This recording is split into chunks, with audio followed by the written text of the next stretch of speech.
संतोष अण्णांसोबत एक दिवस एक क्षण जरी काढलेला आहे, त्याच्या आठवणीमध्ये संतोष अण्णांना ते मतदान रूपी श्रद्धांजली अर्पण करणार आहेत मतदार. आणि आज भाऊ नाही त्याची काय उणीव आहे हे शब्दात सांगणं खूप कठीण आहे.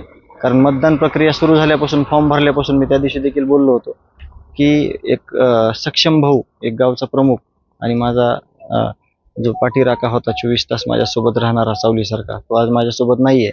तर ती उणीव नक्कीच खूप मोठी आहे. ती उणीव कधी न भरून येणारी आहे. परंतु लोकशाहीमध्ये सगळ्या गोष्टीला सामोरं जावं लागतं आणि त्याच पद्धतीनं आपण आज ही निवडणूक प्रक्रिया पार पडताना बघत आहोत. जवळपास 1000 मतदाराच्या मतदानात हक्क बजावणार आहे. किती टक्के मतदान होईल आणि कशा पद्धतीने मतदान होईल, काय कौल असेल, काय अपेक्षा? जास्तीत जास्त मतदान होण्याची शक्यता आहे. जवळपास 1600च्या पुढं आणि 1800च्या मध्ये हे मतदान सगळं होईल आणि सुरळीतपणे ही मतदान प्रक्रिया पार पडेल. या अगोदरच्या निवडणुका तुम्ही सोबत लढलेला होता बंधुराज सोबत, आता नेमकं बंधुराज नाही, तर या अगोदरही तुमच्या वहिनी या सरपंच होता, उपसरपंच होता.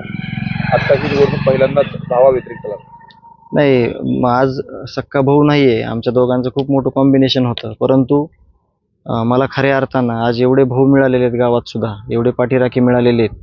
कारण या मतदान प्रक्रियेमध्ये सगळ्या गोष्टी जवळपास त्याच सगळ्या गावकऱ्यांनी आणि माझ्या पाठीराख्यांनी केलेली आहे.